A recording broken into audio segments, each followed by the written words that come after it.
Bonjour à tous, bienvenue dans notre émission de lecture biblique.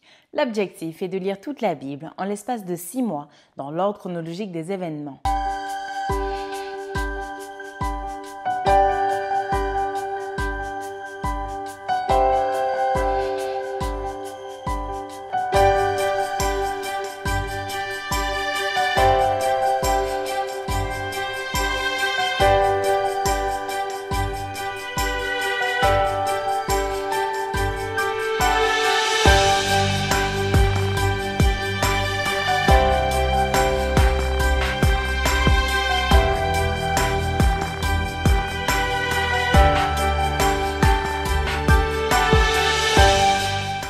Cette émission vous est proposée par l'Église adventiste du 7e jour d'Évry. Si vous voulez suivre ce plan, vous pouvez cliquer sur le lien dans la description. N'hésitez pas à vous abonner à notre chaîne Évry Adventiste afin de recevoir toutes les nouvelles vidéos de lecture. Restez jusqu'à la fin car nous vous proposerons une méditation concernant le texte du jour. Et n'hésitez pas à poser toutes vos questions dans les commentaires. Aujourd'hui, nous lirons le livre d'Ésaïe du chapitre 28 à 34. Ésaïe, chapitre 28. Malheur à la couronne superbe des ivrognes d'Éphraïm, à la fleur fanée qui fait l'éclat de sa parure, sur la cime de la fertile vallée de ceux qui s'enivrent. Voici venir de la part du Seigneur un homme fort et puissant, comme un orage de grêle, un ouragan destructeur, comme une tempête qui précipite des torrents d'eau. Il la fait tomber en terre avec violence. Elle sera foulée aux pieds, la couronne superbe des ivrognes d'Éphraïm. Et la fleur fanée, qui fait l'éclat de sa parure sur la cime de la fertile vallée, sera comme une figue hâtive qu'on aperçoit avant la récolte et qui, à peine dans la main, est aussitôt avalée. En ce jour, l'Éternel des armées sera une couronne éclatante et une parure magnifique pour le reste de son peuple. Un esprit de justice pour celui qui est assis au siège de la justice et une force pour ceux qui repoussent l'ennemi jusqu'à ses portes. Mais eux aussi, ils chancellent dans le vin et les boissons fortes leur donnent des vertiges. Sacrificateurs et prophètes chancellent dans les boissons fortes, ils sont absorbés par le vin, ils ont des vertiges à cause des boissons fortes. Ils chancellent en prophétisant, ils vacillent en rendant la justice. Toutes les tables sont pleines de vomissements d'ordures. Il n'y a plus de place. À qui veut-on enseigner la sagesse? À qui veut-on donner des leçons? Est-ce à des enfants qui viennent d'être sevrés, qui viennent de quitter la mamelle? Car c'est précepte sur précepte, précepte sur précepte, règle sur règle, règle sur règle, un peu ici, un peu là. Eh bien, c'est par des hommes aux lèvres balbutiantes et au langage barbare que l'Éternel parlera à ce peuple. Il lui disait, « Voici le repos, laissez reposer celui qui est fatigué. Voici le lieu du repos. » Mais ils n'ont point voulu écouter. Et pour eux, la parole de l'Éternel sera précepte sur précepte, précepte sur précepte, règle sur règle, règle sur règle, un peu ici, un peu là, afin qu'en marchant, ils tombent à la renverse et se brisent, afin qu'ils soient enlacés et pris. Écoutez donc la parole de l'Éternel, moqueurs, vous qui dominez sur ce peuple de Jérusalem. Vous dites, nous avons fait une alliance avec la mort, nous avons fait un pacte avec le séjour des morts. Quand le fléau débordé passera, il ne nous atteindra pas, car nous avons la fausseté pour refuge et le mensonge pour abri. C'est pourquoi, ainsi parle le Seigneur l'Éternel. Voici, j'ai mis pour fondement en Sion une pierre éprouvée, une pierre angulaire de prix solidement posée. Celui qui la prendra pour appui n'aura point hâte de fuir. Je ferai de la droiture une règle et de la justice un niveau. Et la grêle emportera le refuge de la fausseté, et les eaux inonderont l'abri du mensonge. Votre alliance avec la mort sera détruite, votre pacte avec le séjour des morts ne subsistera pas. Quand le fléau débordé passera, vous serez par lui foulés aux pieds. Chaque fois qu'il passera, il vous saisira, car il passera tous les matins, le jour et la nuit, et son bruit seul donnera l'épouvante. Le lit sera trop court pour s'y étendre et la couverture trop étroite pour s'envelopper. Car l'Éternel se lèvera comme à la montagne de Pératim, il s'irritera comme dans la vallée de Gabaon pour faire son œuvre étrange, pour exécuter son travail inouï. Maintenant, ne vous livrez point à la moquerie, de peur que vos liens ne soient resserrés, car la destruction de tout le pays est résolue. Je l'ai appris du Seigneur, de l'Éternel des armées. Prêtez l'oreille et écoutez ma voix. Soyez attentifs et écoutez ma parole. Celui qui laboure pour semer, laboure-t-il toujours? Ouvre-t-il et brise-t-il toujours son terrain? N'est-ce pas après en avoir aplani la surface qu'il répand de la nielle et sème du cumin, qu'il met le froment par rangées, l'orge à une place marquée et l'épeautre sur les bords? Son Dieu lui a enseigné la marche à suivre. Il lui a donné ses instructions. On ne foule pas la nielle avec le traîneau et la roue du chariot ne passe pas sur le cumin, mais on bat la nielle avec le bâton et le cumin avec la verge. On bat le blé, mais on ne le bat pas toujours. On y pousse la roue du chariot et les chevaux, mais on ne l'écrase pas. Cela aussi vient de l'Éternel des armées. Admirable est son conseil et grande est sa sagesse. Ésaïe, chapitre 29. Malheur à Ariel, cité dont David fit sa demeure. Ajoutez année à année, laissez les fêtes accomplir leur cycle. Puis j'assiégerai Ariel, il y aura des plaintes et des gémissements, et la ville sera pour moi comme un Ariel. Je t'investirai de toutes parts, je te cernerai par des postes armés. J'élèverai contre toi des retranchements. Tu seras abaissé, ta parole viendra de terre, et les sons en seront étouffés par la poussière. Ta voix sortira de terre comme celle d'un spectre, et c'est de la poussière que tu murmureras tes discours. La multitude de tes ennemis sera comme une fine poussière. Cette multitude de guerriers sera comme la balle qui vole, et cela tout à coup en un instant. C'est de l'Éternel des armées que viendra le châtiment, avec des tonnerres, des tremblements de terre et un bruit formidable, avec l'ouragan et la tempête, et avec la flamme d'un feu dévorant. Et comme il en est d'un songe, d'une vision nocturne, ainsi en sera-t-il de la multitude des nations qui combattront Ariel, de tous ceux qui l'attaqueront, elle et sa forteresse, et qui la serreront de près. Comme celui qui a faim rêve qu'il mange, puis s'éveille, l'estomac vide, et comme celui qui a soif rêve qu'il boit, puis s'éveille épuisé et languissant. Ainsi en sera-t-il de la multitude des nations qui viendront attaquer la montagne de Sion. Soyez stupéfaits et étonnés, fermez les yeux et devenez aveugles. Ils sont ivres, mais ce n'est pas de vin. Ils chancellent, mais ce n'est pas l'effet des liqueurs fortes. Car l'Éternel a répandu sur vous un esprit d'assoupissement. Il a fermé vos yeux, les prophètes, il a voilé vos têtes, les voyants. Toute la révélation est pour vous comme les mots d'un livre cacheté que l'on donne à un homme qui sait lire en disant « Lis donc cela » et qui répond « Je ne le puis car il est cacheté ». Ou comme un livre que l'on donne à un homme qui ne sait pas lire en disant « Lis donc cela » et qui répond « Je ne sais pas lire ». Le Seigneur dit « Quand ce peuple s'approche de moi, il m'honore de la bouche et des lèvres, mais son cœur est éloigné de moi, et la crainte qu'il a de moi n'est qu'un précepte de tradition humaine.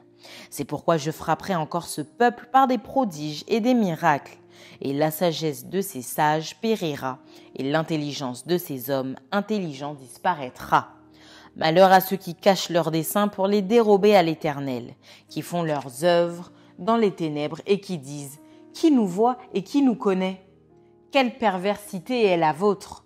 Le potier doit-il être considéré comme de l'argile pour que l'ouvrage dise de l'ouvrier « Il ne m'a point fait » pour que le vase dise du potier « Il n'a point d'intelligence » Encore un peu de temps et le Liban se changera en verger, et le verger sera considéré comme une forêt. En ce jour-là, les sourds entendront les paroles du livre, et délivrés de l'obscurité et des ténèbres, les yeux des aveugles verront. Les malheureux se réjouiront de plus en plus en l'Éternel, et les pauvres feront du Saint d'Israël le sujet de leur allégresse. Car le violent ne sera plus, le moqueur aura fini, et tous ceux qui veillaient pour l'iniquité seront exterminés. Ceux qui condamnaient les autres en justice tendaient des pièges à qui défendait sa cause à la porte et violaient par la fraude les droits de l'innocent. C'est pourquoi, ainsi parle l'Éternel, à la maison de Jacob, lui qui a racheté Abraham. Maintenant Jacob ne rougira plus, maintenant son visage ne pâlira plus. Car lorsque ses enfants verront au milieu d'eux l'œuvre de mes mains, ils sanctifieront mon nom, ils sanctifieront le Saint de Jacob et ils craindront le Dieu d'Israël. Ceux dont l'esprit s'égarait acquerront de l'intelligence et ceux qui murmuraient recevront instruction. Ésaïe chapitre 30. Malheur, dit l'Éternel aux enfants rebelles qui prennent des résolutions sans moi et qui font des alliances sans ma volonté pour accumuler péché sur péché, qui descendent en Égypte sans me consulter pour se réfugier sous la protection de Pharaon et chercher un abri sous l'ombre de l'Égypte. La protection de Pharaon sera pour vous une honte et l'abri sous l'ombre de l'Égypte une ignominie. Déjà, ses princes sont à Tsoan et ses envoyés ont atteint Anès. Tous seront confus au sujet d'un peuple qui ne leur sera point utile, ni pour les secourir, ni pour les aider, mais qui fera leur honte et leur opprobre. Sentence des bêtes du Midi. À travers une contrée de détresse et d'angoisse, d'où viennent la lionne et le lion, la vipère et le dragon volant, ils portent à dos d'âne leur richesse et sur la bosse des chameaux leur trésor, à un peuple qui ne leur sera point utile. Car le secours de l'Égypte n'est que vanité et néant. C'est pourquoi j'appelle cela du bruit qui n'aboutit à rien. Va maintenant, écris ces choses devant eux sur une table et grave-les dans un livre, afin qu'elles subsistent dans les temps à venir, éternellement et à perpétuité. Car c'est un peuple rebelle, ce sont des enfants menteurs, des enfants qui ne veulent point écouter la loi de l'Éternel, qui disent aux voyants, ne voyez pas, et aux prophètes, ne nous prophétisez pas des vérités, dites-nous des choses flatteuses, prophétisez des chimères. Détournez-vous du chemin, écartez-vous du sentier, éloignez de notre présence le Saint d'Israël. C'est pourquoi ainsi parle le Saint d'Israël. Puisque vous rejetez cette parole, que vous vous confiez dans la violence et dans les détours et que vous les prenez pour appui, ce crime sera pour vous comme une partie crevassée qui menace ruine et fait saillie dans un mur élevé dont l'écroulement arrive tout à coup en un instant. Il se brise comme se brise un vase de terre que l'on casse sans ménagement et dont les débris ne laissent pas un morceau pour prendre du feu au foyer ou pour puiser de l'eau à la citerne. Car ainsi a parlé le Seigneur, l'Éternel, le Saint d'Israël. C'est dans la tranquillité et le repos que sera votre salut. C'est dans le calme et la confiance que sera votre force. Mais vous ne l'avez pas voulu. Vous avez dit, non, nous prendrons la course à cheval. C'est pourquoi vous fuirez à la course. Nous monterons des coursiers légers. C'est pourquoi ceux qui vous poursuivront seront légers. 1000 fuiront à la menace d'un seul, et à la menace de 5, vous fuirez jusqu'à ce que vous restiez comme un signal au sommet de la montagne, comme un étendard sur la colline. Cependant l'Éternel désire vous faire grâce, et il se lèvera pour vous faire miséricorde, car l'Éternel est un Dieu juste, heureux tous ceux qui espèrent en lui. Oui, peuple de Sion, habitant de Jérusalem, tu ne pleureras plus. Il te fera grâce quand tu crieras. Dès qu'il aura entendu, il t'exaucera. Le Seigneur vous donnera du pain dans l'angoisse et de l'eau dans la détresse. Ceux qui t'instruisent ne se cacheront plus, mais tes yeux verront ceux qui t'instruisent. Tes oreilles entendront derrière toi la voix qui dira « Voici le chemin, marchez-y », car vous iriez à droite ou vous iriez à gauche. Vous tiendrez pour souiller l'argent qui recouvre vos idoles et l'or dont elles sont revêtues. Tu en disperseras les débris comme une impureté. Hors d'ici, leur diras-tu. Alors il répandra la pluie sur la semence que tu auras mise en terre, et le pain que produira la terre sera savoureux et nourrissant. En ce même temps, tes troupeaux paîtront dans de vastes pâturages. Les bœufs et les ânes qui labourent la terre mangeront un fourrage salé qu'on aura vanné avec la pelle et le vanne. Sur toute haute montagne et sur toute colline élevée, il y aura des ruisseaux, des courants d'eau au jour du grand carnage, à la chute des tours. La lumière de la lune sera comme la lumière du soleil, et la lumière du soleil sera 7 fois plus grande, comme la lumière de 7 jours.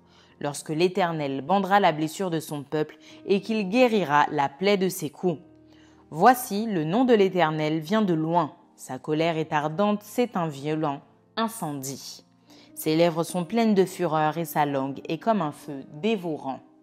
Son souffle est comme un torrent débordé qui atteint jusqu'au cou pour cribler les nations avec le crible de la destruction et comme un morse trompeur entre les mâchoires des peuples. Vous chanterez comme la nuit où l'on célèbre la fête.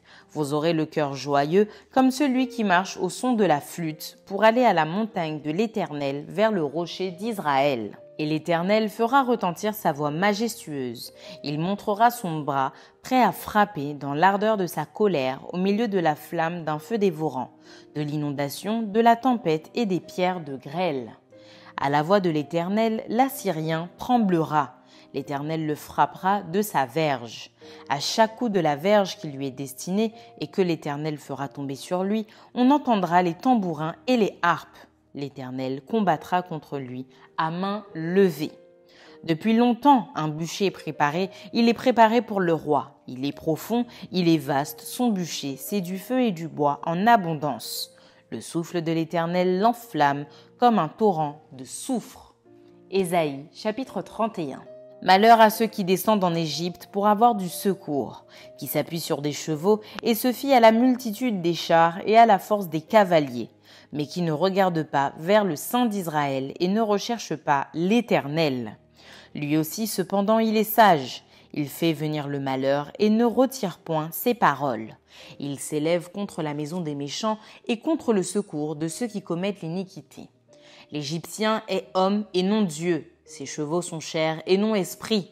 Quand l'Éternel étendra sa main, le protecteur chancellera. Le protégé tombera et tous ensemble, ils périront. Car ainsi m'a parlé l'Éternel.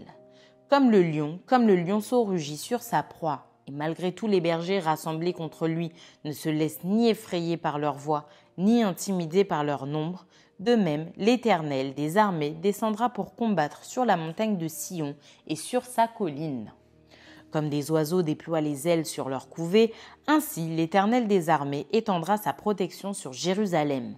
Il protégera et délivrera, il épargnera et sauvera. Revenez à lui, dont on s'est profondément détourné, enfants d'Israël. En ce jour, chacun rejettera ses idoles d'argent et ses idoles d'or, que vous vous êtes fabriqués de vos mains criminelles. Et l'Assyrien tombera sous un glaive qui n'est pas celui d'un homme, et un glaive qui n'est pas celui d'un homme le dévorera.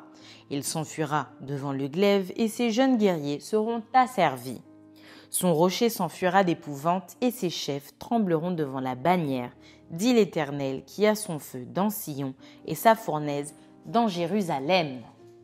Ésaïe, chapitre 32. Alors le roi régnera selon la justice et les princes gouverneront avec droiture. Chacun sera comme un abri contre le vent et un refuge contre la tempête, comme des courants d'eau dans un lieu desséché, comme l'ombre d'un grand rocher dans une terre altérée. Les yeux de ceux qui voient ne seront plus bouchés et les oreilles de ceux qui entendent seront attentives. Le cœur des hommes légers sera intelligent pour comprendre et la langue de ceux qui balbutient parlera vite et nettement. On ne donnera plus à l'insensé le nom de noble, ni au fourbe celui de magnanime. Car l'insensé profère des folies et son cœur s'adonne au mal, pour commettre l'impiété et dire des faussetés contre l'Éternel, pour laisser à vide l'âme de celui qui a faim et enlever le breuvage de celui qui a soif. Les armes du fourbe sont pernicieuses. Ils forment de coupables desseins pour perdre les malheureux par des paroles mensongères, même quand la cause du pauvre est juste. Mais celui qui est noble forme de nobles desseins, et il persévère dans ses nobles desseins. Femmes insouciantes, levez-vous, écoutez ma voix. Filles indolentes, prêtez l'oreille à ma parole. Dans 1 an et quelques jours, vous tremblerez, indolentes, car sans effet de la vendange, la récolte n'arrivera pas. Soyez dans l'effroi, insouciantes. Tremblez, indolentes. Déshabillez-vous, mettez-vous à nu et saignez vos reins. On se frappe le rein au souvenir de la beauté des champs et de la fécondité des vignes. Sur la terre de mon peuple croissent les épines et les ronces, même dans toutes les maisons de plaisance de la cité joyeuse. Le palais est abandonné, la ville bruyante est délaissée. La colline et la tour serviront à jamais de caverne. Les ânes sauvages y joueront, les troupeaux y paîtront, jusqu'à ce que l'esprit soit répandu d'en haut sur nous, et que le désert se change en verger, et que le verger soit considéré comme une forêt. Alors la droiture habitera dans le désert, et la justice aura sa demeure dans le verger. L'œuvre de la justice sera la paix, et le fruit de la justice, le repos et la sécurité pour toujours. Mon peuple demeurera dans le séjour de la paix, dans des habitations sûres, dans des asiles tranquilles. Mais la forêt sera précipitée sous la grêle et la ville profondément abaissée. Heureux vous qui partout semez le long des eaux et qui laissez sans entrave le pied du bœuf et de l'âne. Ésaïe chapitre 33. Malheur à toi qui ravage et qui n'a pas été ravagé, qui pille et qu'on n'a pas encore pillé. Quand tu auras fini de ravager, tu seras ravagé. Quand tu auras achevé de piller, on te pillera. Éternel, aie pitié de nous, nous espérons en toi. Sois notre aide chaque matin et notre délivrance au temps de la détresse. Quand ta voix retentit, les peuples fuient. Quand tu te lèves, les nations se dispersent. On moissonne votre butin comme moissonne la sauterelle. On se précipite dessus comme se précipitent les sauterelles. L'Éternel est élevé car il habite en haut. Il remplit Sion de droiture et de justice. Tes jours seront en sûreté. La sagesse et l'intelligence sont une source de salut. La crainte de l'Éternel, c'est là le trésor de Sion. Voici, les héros poussent des cris au dehors. Les messagers de paix pleurent amèrement. Les routes sont désertes, on ne passe plus dans les chemins. Il a rompu l'alliance, il méprise les villes, il n'a de respect pour personne. Le pays est dans le deuil, dans la tristesse, le Liban est confus, languissant. Le Saron est comme un désert, le Basan et le Carmel secouent leur feuillage. Maintenant je me lèverai, dit l'Éternel, maintenant je serai exalté, maintenant je serai élevé. Vous avez conçu du foin, vous enfanterez de la paille, votre souffle, c'est un feu qui vous consumera. Les peuples seront des fournaises de chaux, des épines coupées qui brûlent dans le feu. Vous qui êtes loin, écoutez ce que j'ai fait, et vous qui êtes près, sachez quelle est ma puissance. Les pécheurs sont effrayés dans Sion, un tremblement saisit les impies. Qui de nous pourra rester auprès d'un feu dévorant? Qui de nous pourra rester auprès de flammes éternelles? Celui qui marche dans la justice et qui parle selon la droiture, qui méprise un gain acquis par extorsion, qui secoue les mains pour ne pas accepter un présent, qui ferme l'oreille pour ne pas entendre des propos sanguinaires et qui se bande les yeux pour ne pas voir le mal. Celui-là habitera dans les lieux élevés. Des rochers fortifiés seront sa retraite, du pain lui sera donné, de l'eau lui sera assurée. Tes yeux verront le roi dans sa magnificence, ils contempleront le pays dans toute son étendue. Ton cœur se souviendra de la terreur. Où est le secrétaire? Où est le trésorier? Où est celui qui inspectait les tours? Tu ne verras plus le peuple audacieux, le peuple au langage obscur qu'on n'entend pas, à la langue barbare qu'on ne comprend pas. Regarde Sion, la cité de nos fêtes. Tes yeux verront Jérusalem, séjour tranquille. Tente qui ne sera plus transportée, dont les pieux ne seront jamais enlevés et dont les cordages ne seront point détachés. C'est là vraiment que l'Éternel est magnifique pour nous. Il nous tient lieu de fleuves, de vastes rivières où ne pénètre point de navire à rame et que ne traverse aucun grand vaisseau. Car l'Éternel est notre juge, l'Éternel est notre législateur, l'Éternel est notre roi, c'est lui qui nous sauve. Les cordages sont relâchés, il ne serre plus le pied du mât et ne tendent plus les voiles. Alors on partage la dépouille d'un immense butin. Les boiteux mêmes prennent part au pillage. Aucun habitant ne dit « Je suis malade ». Le peuple de Jérusalem reçoit le pardon de ses iniquités. Ésaïe chapitre 34. Approchez, nations, pour entendre. Peuple, soyez attentifs.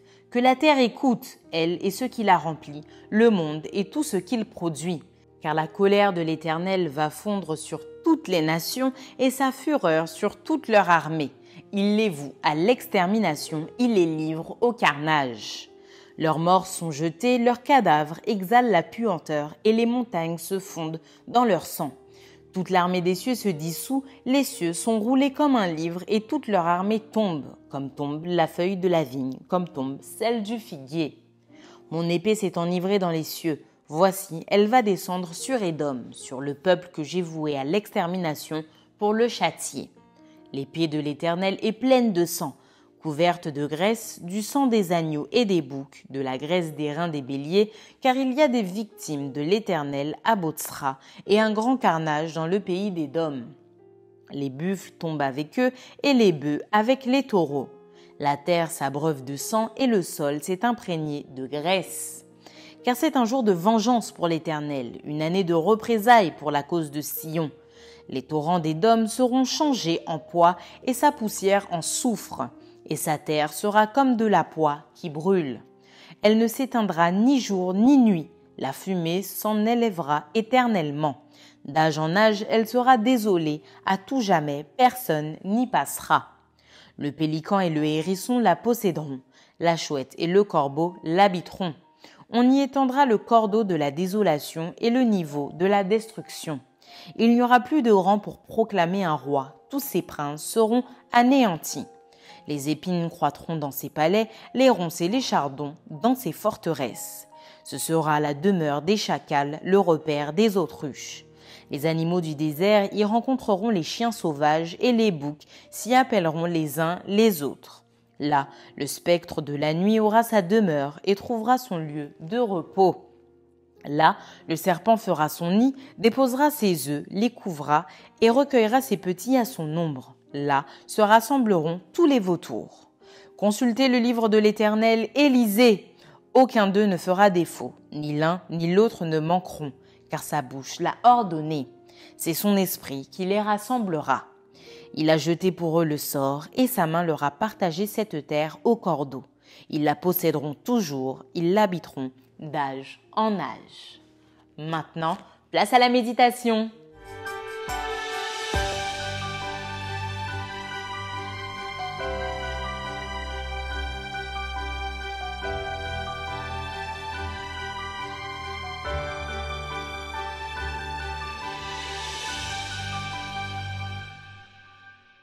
Bonsoir à tous. C'est sur le livre d'Ésaïe que je vais traiter mon sujet ce soir, du chapitre 28 au chapitre 35. Alors, dans cette section du livre d'Ésaïe, nous avons des oracles qui vont mettre en cause les deux royaumes d'Israël. Alors, pour comprendre le contexte, au départ, vous aviez le roi Salomon qui succédait à David. Et à ce moment-là, le royaume d'Israël était uni. Mais après la mort de Salomon, il va y avoir une scission entre le royaume du Nord et le royaume du Sud. Le royaume du Nord, qu'on va appeler le royaume d'Israël ou le royaume de Samarie, ou même Éphraïm, et le royaume du Sud, qu'on va appeler le royaume de Juda, et c'est là où se trouve la capitale Jérusalem. Or, il se trouve qu'à l'époque où Ésaïe va faire ses oracles, la situation des deux régions du royaume du Nord et le royaume du Sud sont catastrophiques au niveau moral. Il y a une dégradation. C'est plus grave au royaume du Nord qu'au royaume du Sud parce que parfois des rois qui vont venir au pouvoir du royaume du Sud vont être plus proches de Dieu. Mais au royaume du Nord, c'est vraiment la catastrophe. Les rois sont vraiment peu enclins à suivre Dieu et ils font même des pratiques qui ne correspondent pas à ce que Dieu veut. Et quand il annonce ses oracles à Ésaïe à partir du chapitre 28, eh bien, il met en cause évidemment les pratiques, en particulier ici, du royaume du Nord, avec des comportements qui ne sont pas dignes. Par exemple, si nous lisons le chapitre 28 à partir du verset 14, il est dit « C'est pourquoi écoutez la parole de l'Éternel, moqueur, vous qui dominez sur ce peuple de Jérusalem. Vous dites, nous avons conclu une alliance avec la mort, nous avons fait un pacte avec le séjour des morts. Quand le fléau débordant passera, il ne nous atteindra pas, car nous avons le mensonge pour refuge et la fausseté pour abri. » Ce verset, qui est dans le contexte du chapitre 28, nous montre vraiment l'état déplorable, l'état moral du royaume. Et en plus, on voit qu'ils font des pratiques qui sont liées à la mort, hein, ce que Dieu avait interdit déjà dans le Pentateuque. Mais j'ai remarqué aussi que le Seigneur ne fait pas que dire du mal, ou en tout cas de dire les sanctions qu'il va donner à ce royaume. Il va aussi donner des notes d'espoir. Hein. Le Seigneur auquel nous croyons n'est pas un Dieu qui veut absolument nous écraser. Non, nous sommes dans le péché, il veut quand même essayer de nous relever. Et c'est ce que nous allons lire au chapitre 29, à partir du verset 17, où il est dit ici Ne t'en faut-il pas d'un bref instant pour que le Liban se change en verger et que le verger soit considéré comme une forêt? En ce jour-là, les sourds entendront la parole du livre, et délivrés de l'obscurité et des ténèbres, les yeux des aveugles verront. Les humbles auront de plus en plus de joie en l'Éternel, et les pauvres parmi les humains feront du Saint d'Israël leur allégresse. On voit ici donc, dans ces versets, au chapitre 29, versets 17 à 19, que Dieu est là, présent, et qu'il annonce ici, en fait, en sous-entendu, le message messianique qui annonce Jésus. C'est Jésus qui est annoncé ici, et on voit que Dieu a de la considération pour les humbles, de la considération pour ceux qui ne sont pas remarqués dans la société, et en particulier, on sait que Jésus a prêché pour les pauvres. Et donc, on voit ici Dieu qui a cette considération pour ce petit peuple. Malgré les malheurs, Dieu s'intéresse au petit peuple de ces pays, de ces royaumes. Alors, un peu plus loin, dans le chapitre 30 en particulier, là, Dieu va remettre en question le fait que ces peuples, que ce soit le royaume du Juda ou le royaume du Nord, s'allient à d'autres peuples pour défendre leur cause. Par exemple, on sait que les Assyriens allaient attaquer, ils allaient attaquer le Nord et ils allaient attaquer le Sud d'Israël. Mais malgré ça, Dieu va mettre en cause les alliances qu'ils font. Parce que c'est vrai qu'on sait que le royaume du Sud, par exemple, a demandé de l'aide à l'Égypte pour ne pas subir l'invasion assyrienne. Mais malheureusement, Dieu n'est pas du tout d'accord avec cette solution et on sait que Dieu avait raison puisque les Égyptiens, au lieu d'aider le royaume de Juda, vont en profiter pour aggraver la situation de Juda. Et quand les Assyriens vont arriver, les Égyptiens avaient déjà avancé le travail. Donc on voit que Dieu avait raison. Ne vous alliez pas à l'Égypte, Dieu avait raison. Et au chapitre 30 et verset 15, il y a ce verset très connu que je vais vous lire. Ainsi parle le Seigneur l'Éternel, le Saint d'Israël. C'est dans le retour à Dieu et le repos que sera votre salut. C'est dans le calme et la confiance que sera votre force, mais vous ne l'avez pas voulu. Voilà ce que Dieu souhaite, mais vous ne l'avez pas voulu. Voilà le Dieu auquel nous croyons. C'est le Dieu qui est dans le calme et la confiance, qui est dans le repos et je dirais dans le fait qu'on se confie à lui. Alors, heureusement, l'Éternel aussi va annoncer des choses positives pour l'avenir. Et c'est ça le paradoxe, toujours avec Dieu. Des oracles qui annoncent en fait des choses négatives par rapport au peuple qui s'est rebellé. Mais en même temps, il annonce des choses positives pour l'avenir. Ça, je trouve ça formidable. On peut lire par exemple au chapitre 30 toujours, à partir du verset 18. Ces textes sont magnifiques. C'est pourquoi l'Éternel attend pour vous faire grâce. Il se lèvera pour avoir compassion de vous, car l'Éternel est un Dieu juste. Heureux tous ceux qui espèrent en lui. Ce n'est pas magnifique ça? Et au verset 19, il va ajouter, car un peuple habitera encore à Sion, à Jérusalem. Tu ne pleureras plus. Il te fera grâce à l'appel de ton cri. Dès qu'il aura entendu, il répondra. Et le verset 20, le Seigneur vous donnera du pain dans la détresse et de l'eau dans la pénurie. Ceux qui t'instruisent ne se tiendront plus à l'écart, mais tes yeux verront ceux qui t'instruisent. Tes oreilles entendront derrière toi les paroles. Voici le chemin, marchez-y, quand vous irez à droite ou à gauche. Donc le Seigneur promet de guider. Et si on se fie à d'autres textes, dans d'autres livres de l'Ancien Testament, on sait que Dieu se garde toujours un reste, quels que soient les malheurs que subit le peuple. Que ce soit le royaume de Juda ou que ce soit le royaume d'Israël, Dieu va se garder un reste, même si on sait que le royaume d'Israël va tomber, ce qui est annoncé d'ailleurs par Ésaïe, mais qu'ensuite, il va y avoir l'exil, mais que dans l'exil, Dieu va être présent. On pense par exemple à Daniel, le prophète Daniel, et d'autres prophètes qui ont été présents dans l'exil, ou alors dans le royaume de Juda, quand le royaume de Juda va arrêter tout définitivement et qu'il va être aussi déporté, Dieu va toujours se garder ce reste fidèle, qui va rester donc accroché au vrai Dieu. Alors, évidemment, donc, dans le chapitre 30, il est annoncé aussi l'arrivée des Assyriens. Mais en même temps, ce qui est vraiment incroyable, c'est que Ésaïe non seulement annonce que les Assyriens vont venir envahir la région, et en particulier le royaume du Nord, mais qu'en même temps, il va annoncer la chute du royaume assyrien. C'est-à-dire que le royaume assyrien ne tiendra pas. Et nous le savons, nous, puisque c'est le royaume de Babylone qui va venir. Les Babyloniens vont venir et ils vont dévaster les Assyriens. Et les Assyriens, on n'en entendra plus parler. Donc on voit que Dieu avait prévu aussi la chute de l'Assyrie, ce qui est quand même assez étonnant. Au chapitre 31, Ésaïe parle de ceux qui prennent comme soutien donc les païens, en particulier ici les Égyptiens, mais l'Éternel va quand même se montrer toujours disponible. Par exemple, quand on lit le chapitre 31 au verset 7, il est dit « Alors en ce jour-là, chacun rejettera ses faux dieux d'argent et ses faux dieux d'or, ceux que vos mains ont fabriqués pour vous. Et l'Assyrien tombera sous une épée qui n'a pas celle d'un homme, et une épée qui n'est pas celle d'un être humain le dévorera. Il s'enfuira devant l'épée, et ces jeunes gens seront astreints aux corvées.